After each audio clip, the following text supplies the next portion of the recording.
Hello, everybody, and welcome to Pucking Around Podcast. Guys, we got a lot to talk about tonight. The finals. It's over. Another season in the bag. Carolina is victorious. We have trades to announce. There's multiple trades since the cup was handed out. We'll be discussing them right here. And the head coaching carousels. Some guys in, some guys out. We will touch on some surprising hires. But here to help me out, touching on these subjects, is my co-host from Flyera Gonna Flyera, Alex Burnett. What's up, Alex? Not a lot, Eric. Not a lot. We had some trades this week. The fireworks are starting to get lit off, and one was involving our team. So something to talk about there for sure. Yeah, this should be a fun episode to talk a little more in depth because we're transitioning to that pre-draft trade wave, and I expect more over the next few weeks. Oh yeah. A lot of things starting to come out. A lot of trades, a lot of signings, a lot of this and that. And also here with us tonight is the veteran of the Plugging Around podcast crew and Don't Plug with Media, Rick Seligman. What's up, Rick? Not much. Let's get on with it, boys. All right. So, guys, we have a winner. We have a winner. The cup was handed out, and it is the Carolina Hurricanes. Second time in franchise history. 20 years. If I'm not mistaken, I heard it was to the date. Don't quote me on this, but 20 years. Really close anyway. I think it was really close. Someone said to the day, but I'm like, could be. Could be. I don't know, because I don't think 20 years ago it was that late. When was the final day? It's possible. But anyway, I don't know. It was the season 14? After. It was the season after the lockout, so maybe there was a little kind of like time thing. That's true. That's true. Maybe there was. So, all right. So, guys, Carolina won. Jordan Staal won the Conn Smythe. Thoughts, Rick? You know what? I'll start with you. Thoughts on the victory by the Canes? I hate the Canes. I hate Vegas. I hate Vegas more for having Carter Hart. And thank freaking God he did not win the cup. That's all I can say.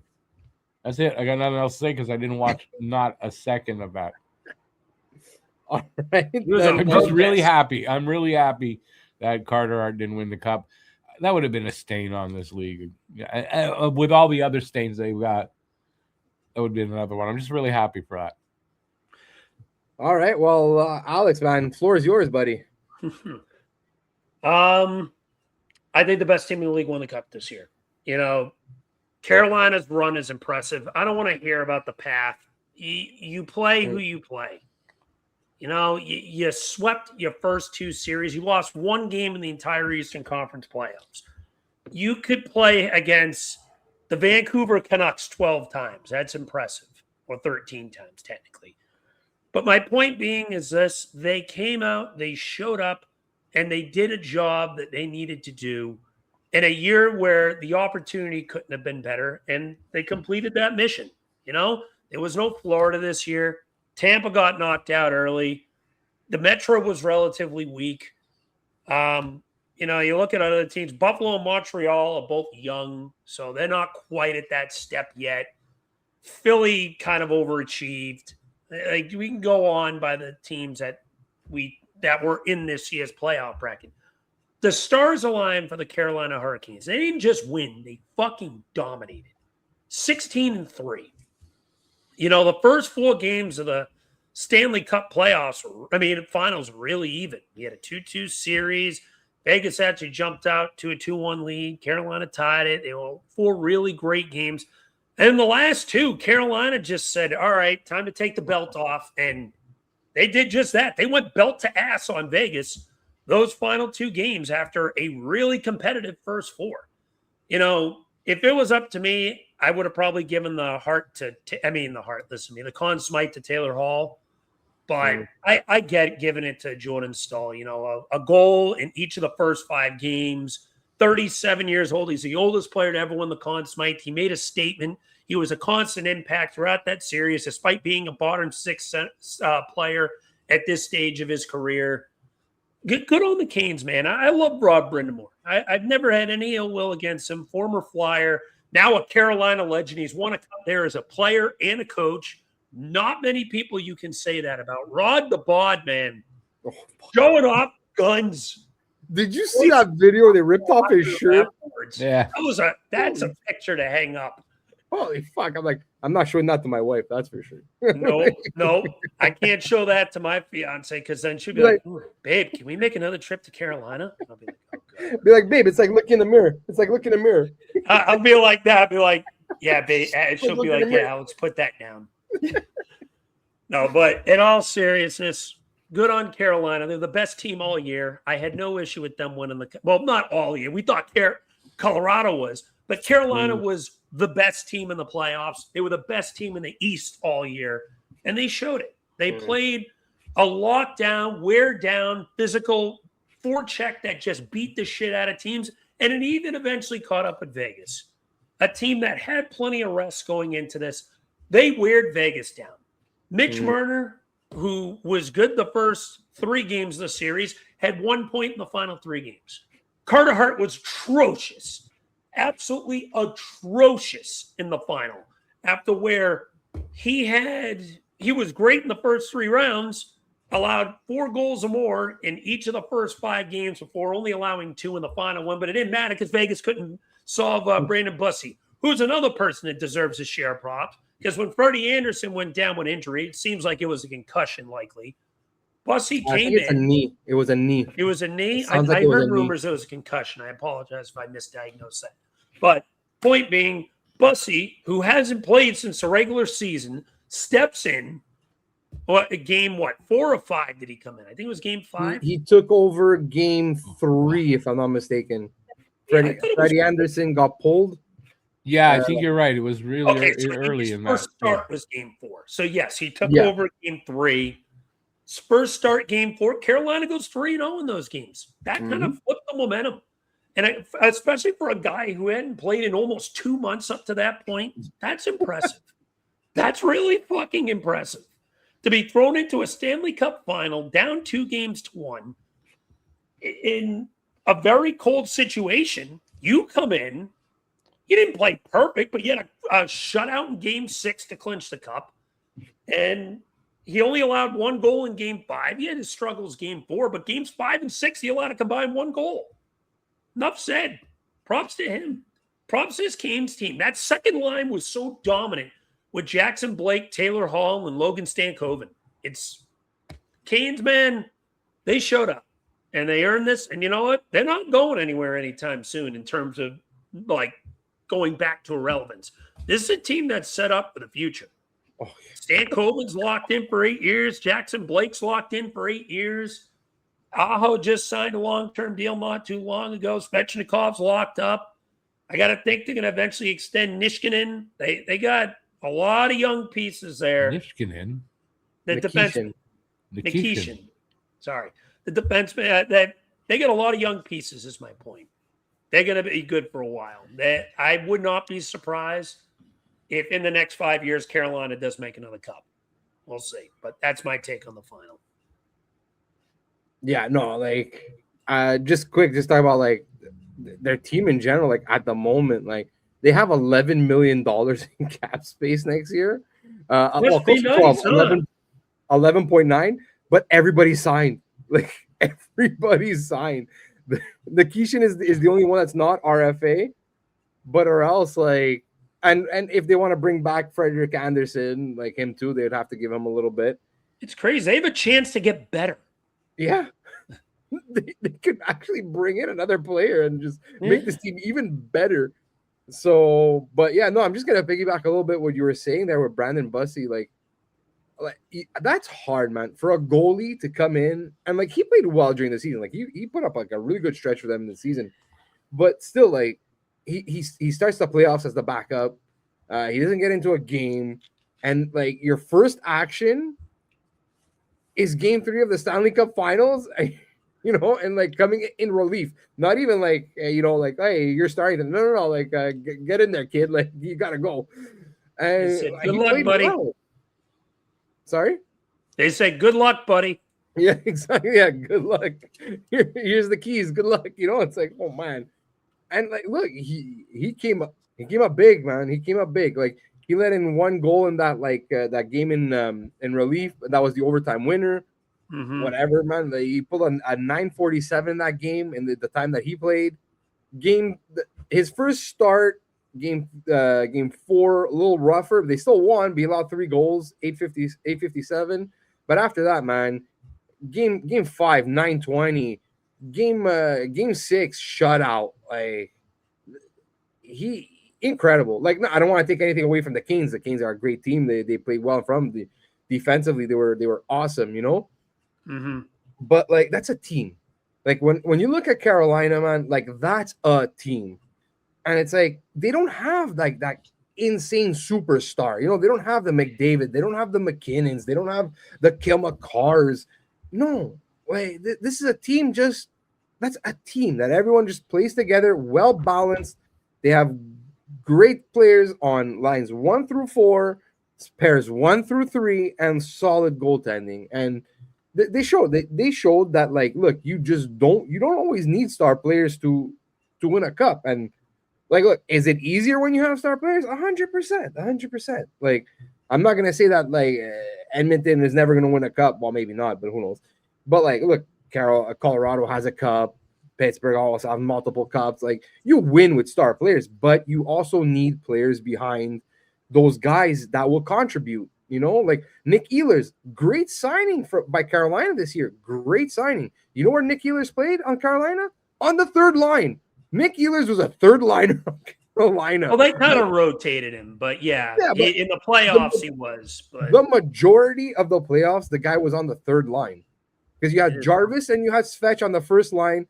You had the second line that was incredible all playoffs with Stankoven. The best line in the playoffs, no question. I mean, you just had Jordan Stahl and Nikolai Ehlers just chilling out on the third line, And this is something I've said countless times on Flyer and on this spot also. If you want to win a cup, you need your third line to probably be one of your better lines.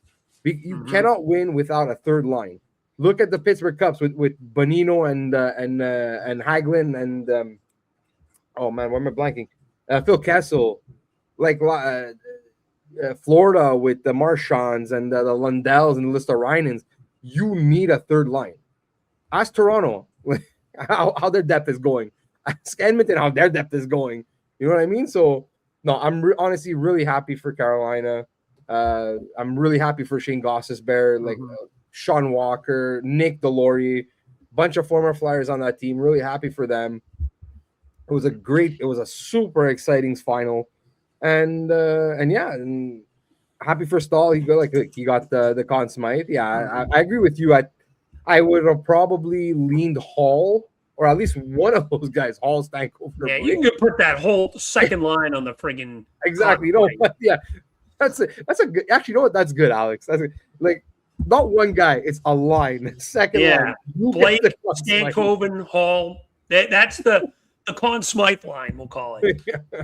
Eric, I don't know if you noticed this too. I pointed this out on Twitter. Did you notice that 3 consecutive former Flyers, touched the cup at the same time? Ghost got it first, then he gave it to Sean Walker, and then Sean Walker gave it to Nick Deslauriers. Nice. Did you notice that? No, I didn't. Honestly, they talked about that and said, if we win this shit, just see if anyone notices this. Does that make you feel better about it, or no?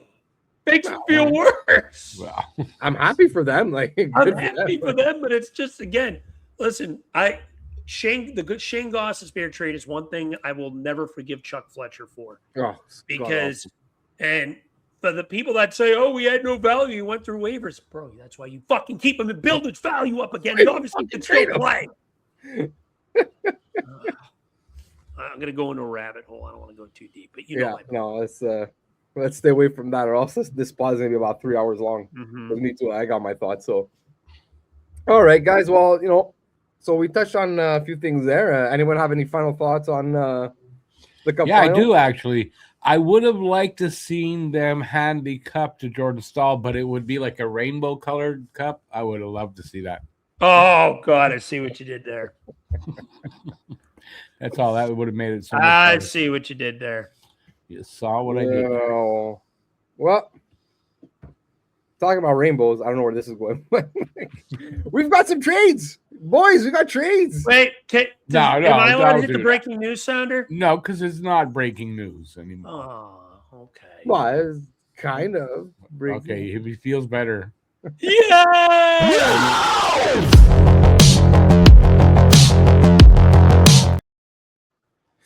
Okay.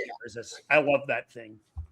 Well, You can breaking tell. news. If you haven't heard already, I don't know where you live, but we had 3 trades since the finals are over.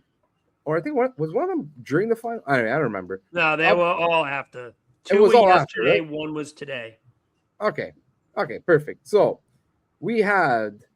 Let me get the exact trades here. Okay, so we'll start with the most recent one.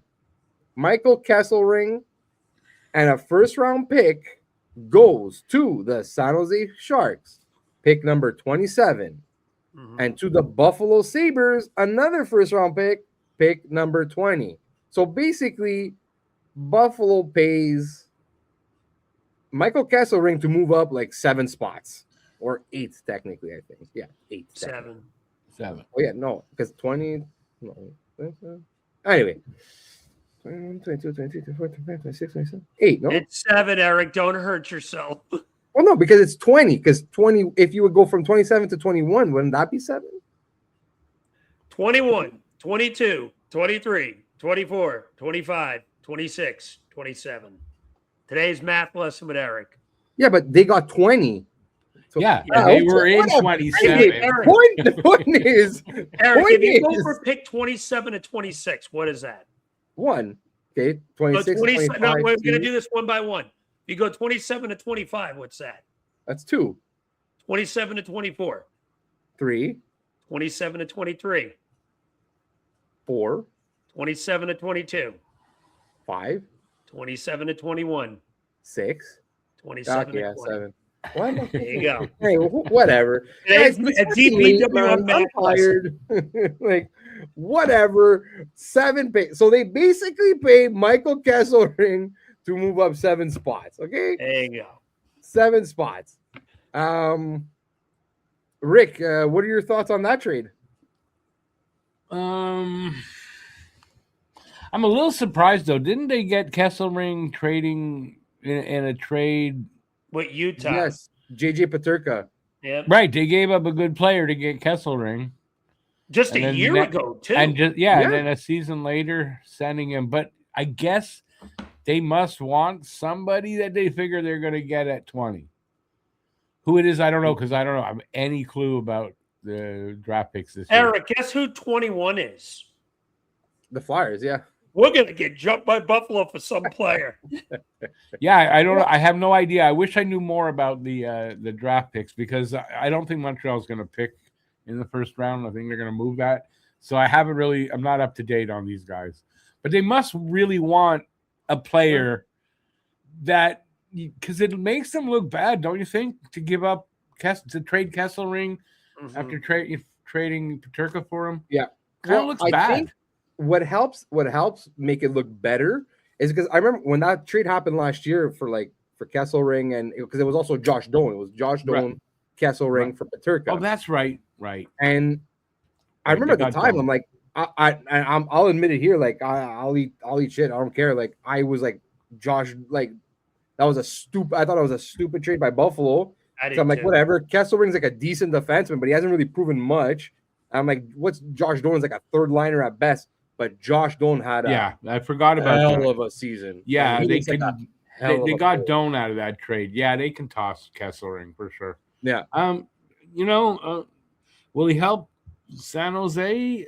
I mean, I guess. I don't know. To me, probably an even trade because San Jose gets a draft pick. It's not that much worse. They get Kesselring. They must have needed that. I don't know what shot side he is. I don't know. He's a righty. So they're right shot defenseman. A little more value is probably that. And I guess, like I said, Buffalo really wants somebody down there. If they get that guy, good on them. Then it was good for them. Yeah. Look, honestly, this trade kind of confused me a little bit because a lot of what you hear about this draft is like after the top 10, Kind it's of just like drops. it's a massive drop, and then you're like, okay, a guy could go 12 or he could go like 33rd.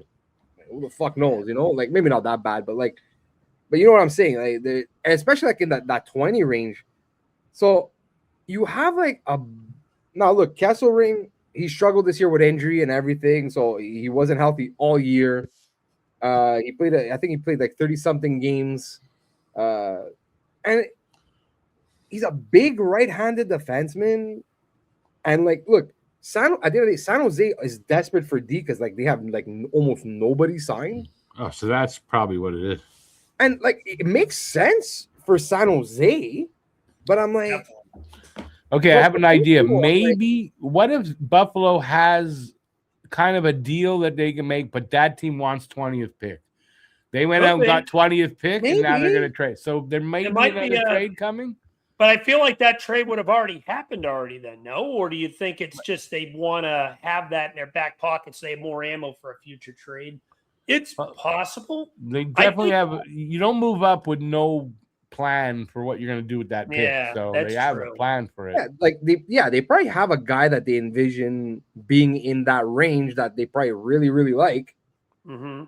And like, look, I guess, but I don't know. For me, it seems like a really steep price to pay just to move up 7 spots. So maybe I'm right. Maybe there's a player they want on whatever team, and that's the price they had to pay to get him. And that's what they did. They got the 20, and we'll see another trade. Yeah, that kind of makes sense too for that. Yeah, because look, Kesselring is an RFA. He's an RFA right now. At season end, he's an RFA. His qualifying offer is only 1.4 million. Like he's not old. I think he's 26, 25 or 26, if I'm not mistaken. And he's a right-handed D. And he's like huge. He's like 6'4". 6'5". So these guys don't grow on trees. And I'm like, you had to give him up just to move up 7 spots? Well, they wanted that spot. They wanted it either for another trade or they want somebody in that range. I don't know. I'm curious to see, like, again, like Kesselring kind of had a down season because of injury or whatever. Now, who knows what he becomes? But like, if this guy kind of, I don't think Kesselring is gonna be a number 1 D. I don't. But like, I think he could be a solid 4. Like, he could be a solid 4. Like, second pairing guy.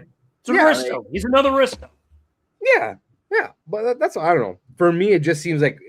Again, it seemed like a bit of a steep price to pay just to move up 7 spots. I don't know. Well, listen, we'll find out at the draft, and maybe there's something that they feel maybe they can trade that at the draft for something they want. Like there maybe it's either there's a player at the draft they want, or they need that pick to get a player they want. I don't see any other reason why they would do that.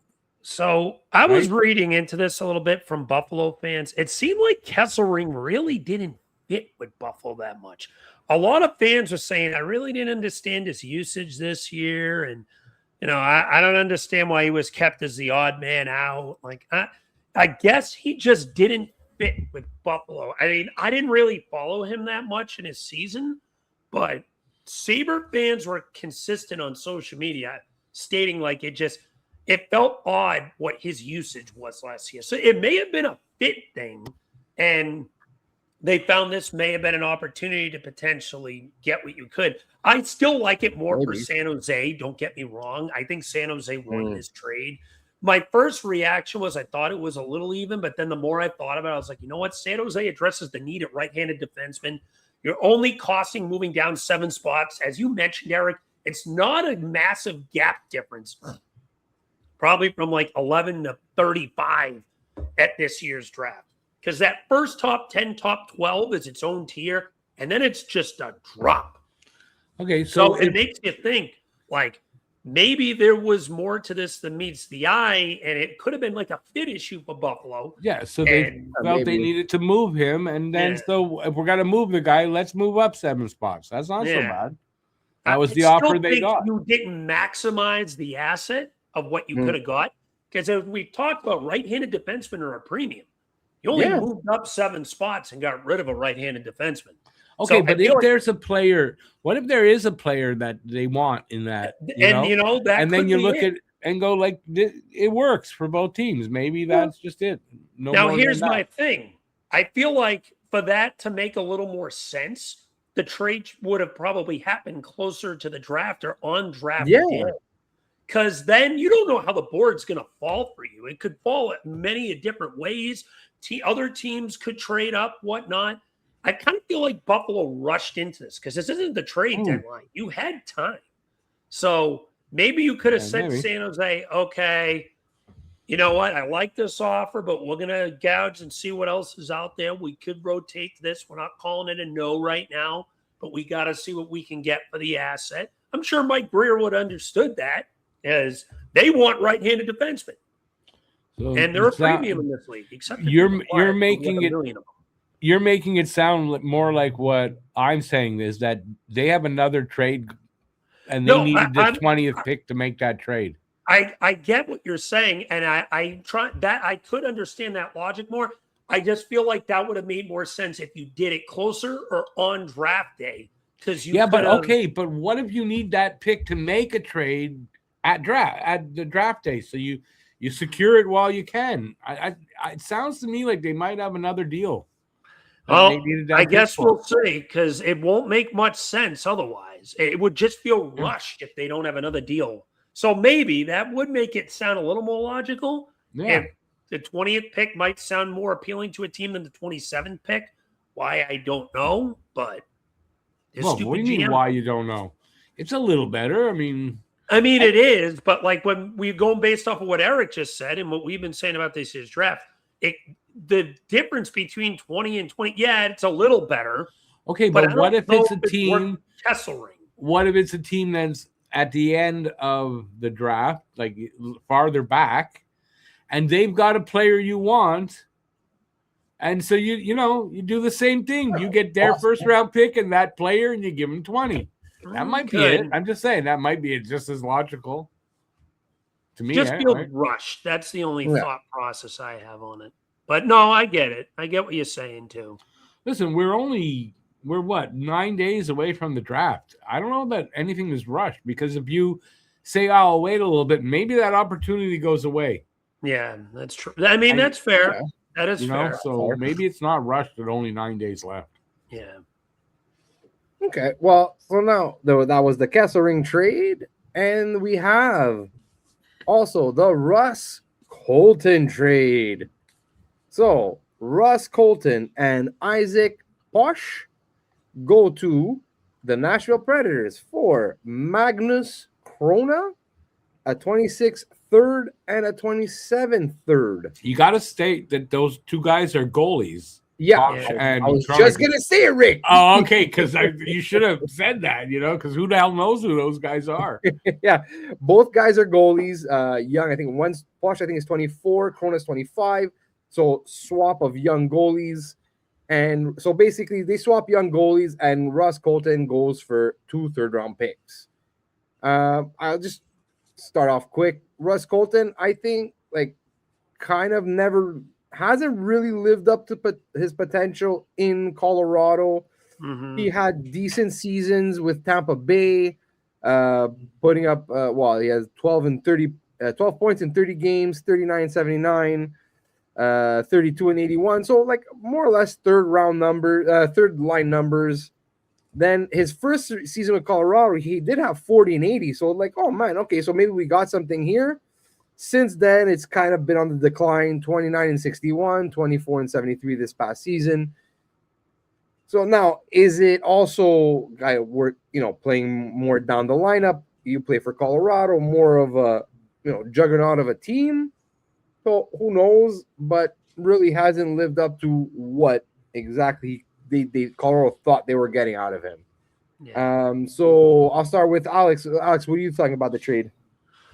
I thought this was pretty even. I had no issue with it either way. Nashville's a team that is desperate for center help. We've mentioned this plenty of times on the pod before. Adam Beisman, our Nashville guy, he gave his take on the trade. He likes it, and it's their former boss in Colorado doing work with Nashville, or vice versa. I can't remember who hired who. I'm having a brain fart here. But Nashville hired Colorado's GM. Yeah. All right, so Nashville hired Colorado's assistant GM going back to the well. So it makes sense. And Colorado need to free some cap space. We've talked about teams in a cap crunch. Colorado's one of them. Colton does exactly that. That was my question. What kind of money does he make? $4 million. He has one more year at $4 million. Oh yeah, so that's definitely they're moving cap. Yeah. Honestly, I see it as a win for both. This is one of those trades I really can't crap on either way. It makes sense. Nashville, did they give up 2/3 in this? Did I remember? Yeah. 2/3. That's the only one this year, one next. Yeah. So one of those thirds originally belonged coincidentally to Colorado that they're giving back. Yeah. And then one was their own. So kind of a little confused why they gave a little extra draft capital, especially a rebuilding team like Nashville. But, maybe it works out. Ross Colton, he's 29. So he's not really old, not really young. He's kind of right in that. He's only got round. 1 year. He's only got 1 year left. Yeah, he's got 1 year left. Not much risk there. 9 goals and 15 assists. He's a low-end third liner, I guess. High-end fourth, depending on what. Yeah, but he might see a little more ice though with a team. Yeah, he'll probably see third line time in Nashville. It's a team that's just has no centers to begin with, so he'll probably fit in that 3C role. Yeah. So he could maybe be the 1C in Nashville. Well, they got O'Reilly. Come on. Yeah, true. Okay, 2C. But point being, I get it for both teams. I'm not going to crap on it. The only issue I have is I think Nashville gave up a little bit too much draft capital to do this, especially for a team that was willingly looking to shed cap. But I get it. I don't know anything about either of the goalie prospects, so I'm going to refrain to comment on those two. But overall, push maybe a slight lean Colorado, but nothing outrageous. Rick, what are your thoughts? Yeah, I mean, I can same with Alex. It seems even. Doesn't seem like anything outrageous. I don't know anything about these goalies, so maybe one of those goalies, there's something better there than we know or we think. But it's a cap dump in a way, and they get 2 draft picks for it. It's not so bad, right? If you're going to get 2 draft picks, you get a goalie for your system. Yeah, it's nothing. Yeah. It's nothing to write home about. But I don't think I don't think there's a winner here. It seems like pretty even. Yeah, I'm pretty much agree with you guys. Honestly, the return on it doesn't really bother me that much. 2/3. I'm like, okay, whatever. Yeah, it's not that bad. And look, at the end of the day, Colorado's been looking to move this guy, I think, for about a year now. Like even last year, there was a lot of his name was kept on popping up. Yeah, I think I read about that. Yeah, his name being mentioned a lot. And for Nashville, it's not a big commitment. $4 million for 1 season. If it doesn't work out, ciao, buddy. Yeah, exactly. So, and I think, like I said, maybe playing in a more elevated role with Nashville. Not playing behind the McKinnons, the Brock Nelsons, and this and that. So it's like. Hopefully, maybe he could find his game again, or maybe live up to that, like some kind of like second line potential that I think like he was kind of touted with. So, I think this kind of works out for both teams. Colorado gets a bit of cap relief. Nashville takes a chance on a guy that could play in their top 6, possibly. Hopefully, if he could like find his game again. So yeah, you know what? Win-win on both sides. Mm-hmm. Yeah. Okay, boys, are we ready to talk about the big trade, the one where the Flyers address their backup goaltending position? Are we ready? Wait a minute. You're saying I no longer have to deal with backup goalie Samuel Ersson? No more 870s, 860s, 850s. No more. Play the Flyers goal horn. You don't know that for sure. Oh no! Oh, trust me, Rick. I am pretty positive. I'd be confident in Vladar still, but it's Wall. No. Who knows? Joseph Wall put up good numbers since he's been in the league. No, I know. He's a backup. He's our backup. Yeah, definitely. Okay, so the full trade. Here we go. Let me pop this up. I was on the wrong page. Okay, so to the Flyers, we have Joseph Wool and Simon Benoit. And to the Leafs, Emil Andre, Samuel Urson, and a 2026 third round pick. Okay, Rick, I'll go with you first because I know me. Yeah, I and could turn Alex might my go a little long on this. So I could turn my mic on after what I have said off. I mean, because you guys will. Yeah, no. Exactly. Listen, you guys got a defenseman. I mean, Benoit's not that bad, and he's a physical guy, so you get some physical play from him. You got rid of that anchor of a goalie, so I think Philadelphia Sammy won Swiss, that. we call him. Yeah, I think that you guys won that trade big time. And the other way, it's not a shock from the Leafs did it. Not a shock at all. The Leafs look hell bent on doing whatever the worst thing they can do in every trade. They're hell bent on doing that. And hiring the worst. They're just hell bent on being the worst team they can be. They're hell bent on being the Leafs. The Leafs, back to the Harold Ballard days. This looks to me like we're going back to the 80s with Harold Ballard owning the team, and this is the garbage they put out. All right. Well, at least they got the first round pick. Oh, wait, they don't. Well, at least they got it next year. No. Oh, crap. They don't have that either. No. Well, they're fucked. Yep. Yeah, if you're a Leafs fan, time to find another team, man. No, don't you think? Yeah, I think so. We'll go more into that later after with another. All right, that's all I got to say about that. But go Leafs, go! Keep doing it. No Leafs, no. Yeah. All right, Alex. Man, I'll let you start. What do you think about this trade? I'm going to try to save some of this for Flyer because we're going to be going in depth quite a bit. Different audiences, don't say nothing. Just do it on both. Exactly. All right, fuck it. With this trade, I love it for Philly. Like Samuel Urson was a walking garbage can the last few years. Like I've tried to defend him. I've tried, but like as of last year, I was completely out on him going in that 24-5 season. He had regression each and every year. He put up an 870 this year, despite playing pretty good after the Olympics. That should tell you how horrific he was prior to that. He ended with an 870, despite probably playing about 9 to 905 hockey from the Olympics on. Maybe not quite that. It was probably around that, if I had to guess.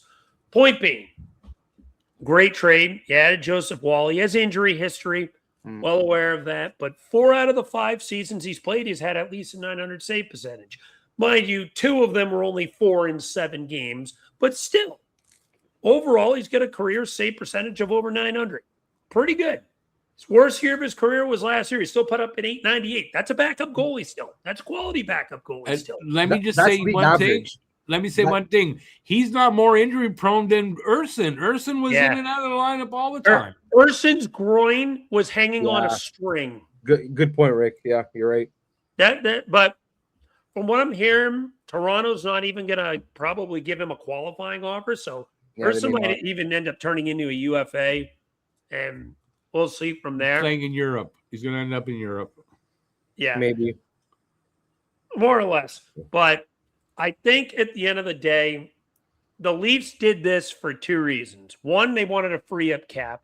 And 2, they wanted a low-risk move like Emil Andre. I don't have anything bad to say about Andre. You know, he only had 20 career points in, 107 games I think he played? Something like that.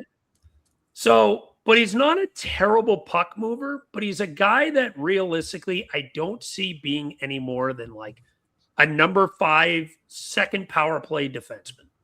Now, mind you, Toronto getting a guy who's got good analytics. I think his WAR was like 72%, which is pretty good analytically.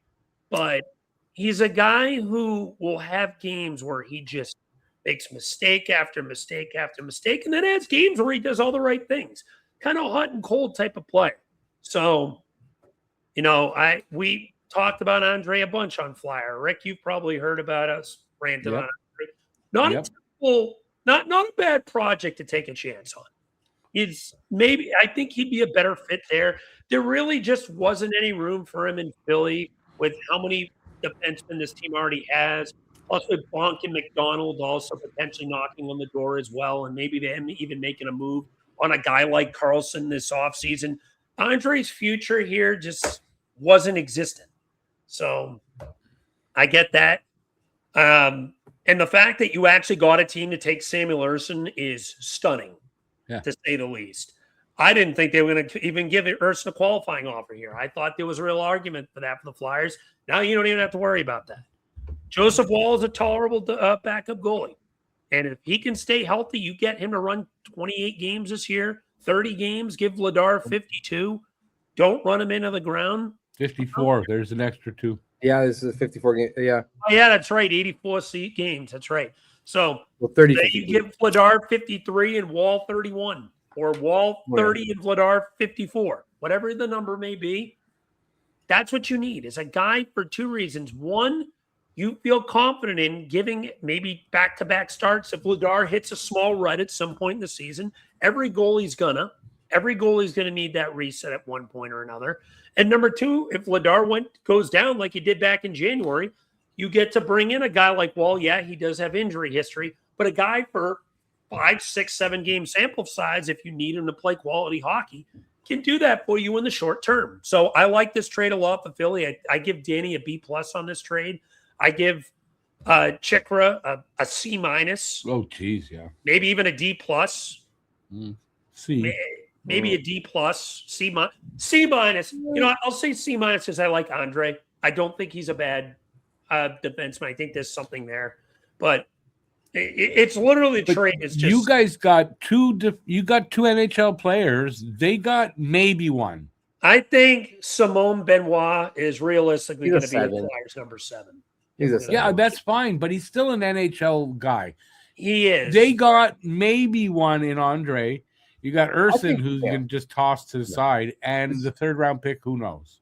Yeah, pick 85 overall. It just seems like they got like a C-, and you guys, that's probably an A- deal for you guys. Yeah, more or less.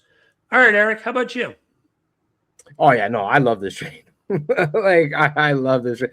Look, there was maybe like I have mentioned Peter Kochekov's name before. Like he's a guy like I would have had like interest in. Even Montreal saw Montembeault, like I would have had interest in him too. Like worst case, these guys are like, but both those guys I just mentioned had 1 year left on their deals, whereas Joseph Wall has 2. Yep. Why is that important? Well, you know what? You know who also has 2 years on his contract left, according to Danny Briere, a certain Igor Zavragin in the KHL.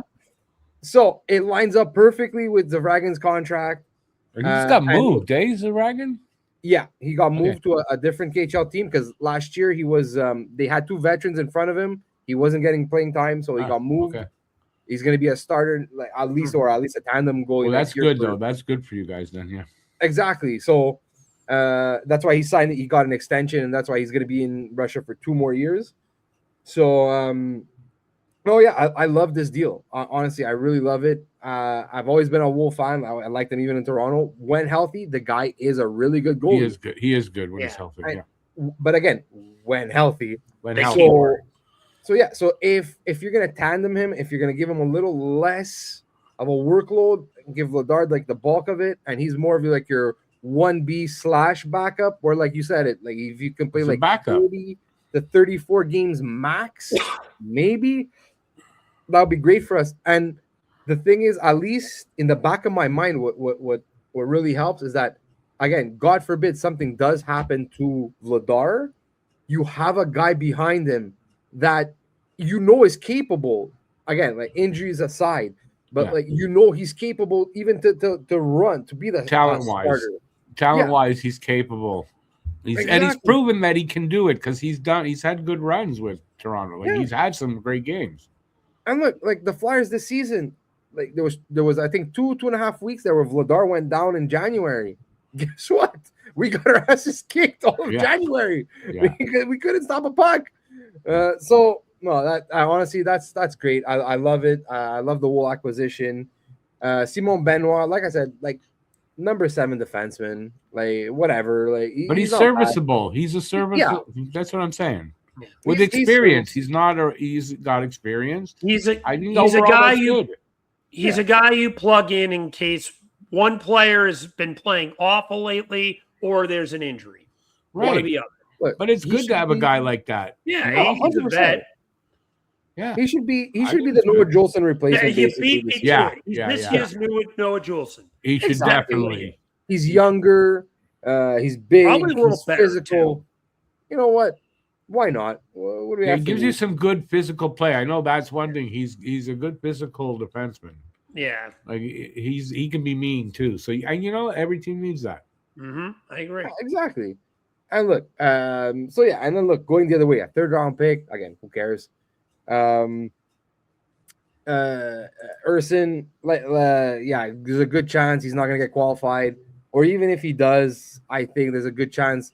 Like they could sign him or qualify him or whatever, and he would be their 3rd goalie in camp. And then look, if you put him on waivers, like is someone gonna claim fucking Summerson?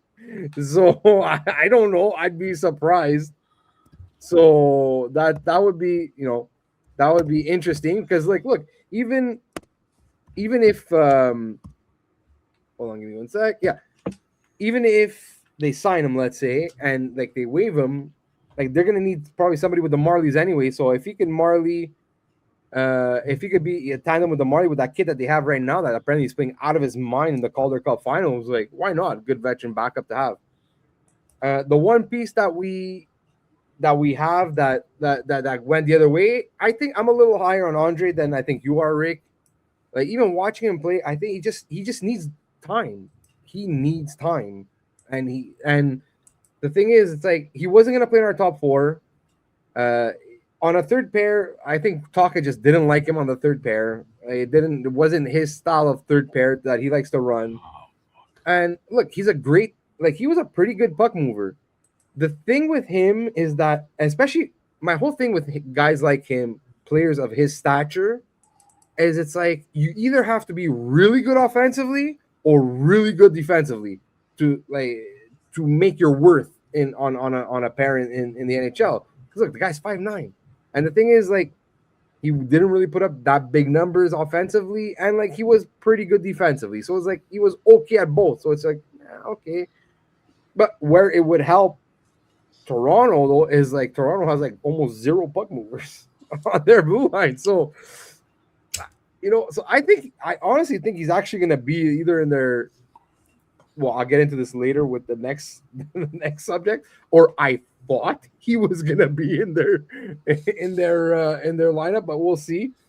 But no, look, I'm gonna give Toronto a little bit of a higher grade on this year than you guys. I think it's more like a C plus.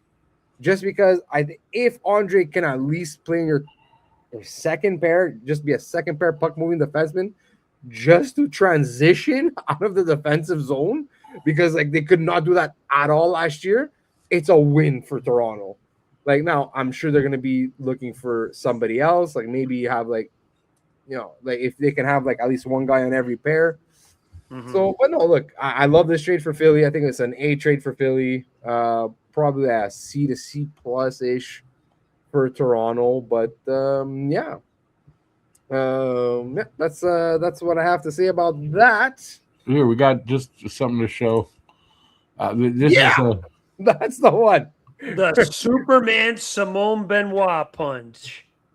And Can you do that though? You know who he's punching? You know who he's punching? Someone we talked about just previously. That's Michael Ring. But can he do that, leaving his feet like that to punch somebody? I guess so. But that is awesome. Yeah. You know where he got that punch from? What? I said, do you guys know where he got that punch from? Modern day times, not just from Superman. There's yes. Oh, okay. But there's a modern day version. Dragon Ball Z reference or something? No, it's not a Dragon Ball Z reference, actually. What would you like to say? Sure. Hold on. Right here. That's That is the Roman Reigns Roman Superman Reigns. punch. Oh, God. I'm going with Superman punch.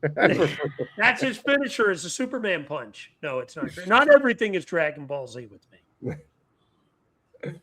All right. Well, I thought, man, when I couldn't remember. I was watching. I was watching like the Steve Dangle's one of his posts, like talking about the trade, and then he mentioned. I'm like, oh shit, that was him. Oh man. Oh, that was great. That was great. But all right. Any last thoughts on these trades? That's Nope. it for me. Let's see more. No. More. Okay. More trades. More trades. So now we'll get it. Actually, perfect transition talking about the Toronto Maple Leafs. They hired someone. So all this coaching, we're interviewing him, we're interviewing this guy, we're interviewing that guy, we're interviewing college coaches. Oh, what would fit best for the team? Today they have announced the Toronto Maple Leafs have hired Jim Hiller as the next coach of the Toronto Maple Leafs. What are they doing? Jim Hiller, previously of the LA Kings. Okay. And this is where I'm going to tie it back into like why I thought this was a good move for Toronto. Now, I don't know if it was as good of a move. Jim Hiller, to remind the audience, is the guy that was in the last playoff, not this one, obviously, not this one this past, the one before, pretty much sat Brant Clark and Jordan Spence and ran his top four into the ground. This guy does not trust young defensemen. He ran his veterans into the ground. Let's run defensemen 35 minutes a night in the fucking playoffs. Let me ask you. That sounds perfect for Toronto. Oh my God. Sounds perfect for Toronto. The worst guy you can hire, that's who you hire. That's their strategy. Let's get the worst people we can get and see if we can win that way. There is a reason 19 of 20 people did not approve of John Chikra being hired as the Leafs fucking general manager. And we're seeing why with bringing Jim fucking Hiller as their head coach. What the fuck are they doing? This guy has no fucking sense of development for young players whatsoever. What he did in that Edmonton Kings series 2 years ago was blasphemous. You nailed it, Eric. Game 3 on, you had that series in the bag, and he fucking just said, well, time to fucking shit my pants, and just threw his drawers on the ice and went home. This guy sucks, man. And which turned out to be a perfect audition for the Toronto Maple Leafs. The Leafs said, oh, a guy who can crap his pants in the first round? Yeah, I need That's our guy. Guy that can't get us out of the first round. That's our guy. Oh, man. The guys are like, the team that, oh, man, we need to play Cody Ceci and, what's it, Dumoulin. Okay, enjoy your McCabe's and fucking the big 26. and 10Fs. Of course they were going to hire Jim Hiller. Wait, was Cody Ceci good any year ever? Oh, he's had his moments, but like, come on, let's get serious here. Like, you don't play I've had moments over Brant Clark. Come on, an NHL player. There's a reason why the Leafs haven't won a cup in 57 years and counting. Been to a cup. Never mind, won it. That's right. That's right. But there's a reason why, and it's because they make stupid decisions like this. The only good thing about it, they're consistent. That's it. I don't know about this. Okay, Eric, which fan base is more delusional? The Toronto Maple Leafs or the Dallas Cowboys? Oh, Dallas Cowboys for sure. Because you know what? I'll be honest.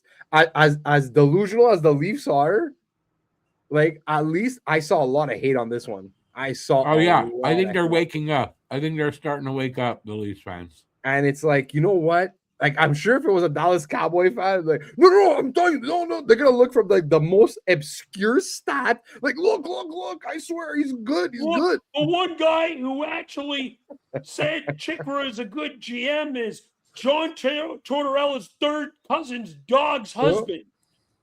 Oh man! And then somebody, I forget who it was, man. It was one of the guy podcasts I was listening to, and like they're like, yeah, but Hiller never had a guy like Austin Matthews. Like, what?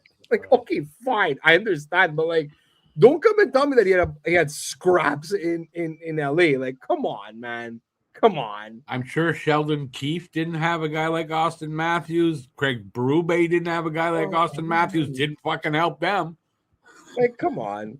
Dumb team. When was Dumb, Hiller? dumb, Was dumb. Hiller fired this year, mid-season, or was he fired last? No, it was this year. So he had Panarin, he had Anze Kopitar, like he had Adrian Kempe, like he had good players in LA. Don't give me that. Oh, but he never had Austin Matthews. Like, come on, It's man. true though. He never had Austin Matthews. I never True. had Austin Matthews. Does that mean I get a head coaching job? Aren't you lucky? Oh, this is, I don't know. Okay, like this. I bet hire you just can. makes no sense to me. I never had Austin Matthews, but I bet you can't have him more. No, that doesn't work. Just once. There you go. Oh man. Okay, it's a bad joke. That's Yeah. my Also, final thought. Let's quickly move on. Let's Yeah. quickly move on. the Leafs leafed, and that's it. The Leafs. That's it. They're consistent. They make the wrong decisions consistently. Doesn't matter who's making the decisions. They're just the wrong ones always. The only thing that kind of and what also kind of pisses me off about this this hire also is that is he just gonna make them just good enough, kind of like Jake's gonna make a couple other moves, kind of fix that defense, and he's just gonna make them kind of good enough, like he did with LA, whereas like LA was always like on the 7-8, like in the West, and just like good enough to make the playoffs or just miss. So now our pick is gonna end up being like fucking 18, 19, 20. Like, Or maybe they're thinking we finished in, I don't know, 7th or something from the bottom, but we got the first overall pick. Let's go for that first overall pick on our own. And then That they might be what realize, they're we doing. don't have it. all right. So Torts is out. That's a transition. Torts is out. Torts is out. Not surprised. Yeah. Yeah. Well, I'm not apparently, even- from what I heard, is that was the plan going in anyway. That's what I But thought. apparently, he was told that too. Like, it wasn't like he was caught off guard or anything. It's like, yeah. no, we have the succession plan in motion, and it's like, but we just need you to finish the season. I was the one who said that's what I thought, that he wasn't coming back. If you remember, I didn't think he was I coming hope back. he gets another job somewhere because he deserves it. I like Torts. Yeah, I think like people saw what he did like with the Knights, and it's like, you know what? He's gonna go to Edmonton. I was actually thinking that too. Like, if they can't hire Babcock, I think he might end up in Edmonton. You should hire him anyway. Fuck Babcock. That's a good So yeah, say. so That's accurate. Brooks is out, and Ryan Craig, they're the head coach of their AHL affiliate, takes over. He was there for 2 years, and he was previously on a couple coaching staffs before that. Well, under a couple different head coaches before that, with also Vegas. So he takes over. Look, I'm not gonna pretend to know much about this guy. I don't know. We'll see what happens. Nothing. I never even heard of him before. So Good luck. Yeah, That's my thought. Again, but you know what? Like, I respect this. A guy that's been in the organization for a long time, put in his time. He was an assistant coach. oh He yeah, went the head coach of your AHL affiliate, and now like he takes over. best I of luck honestly to him. have no issues with that.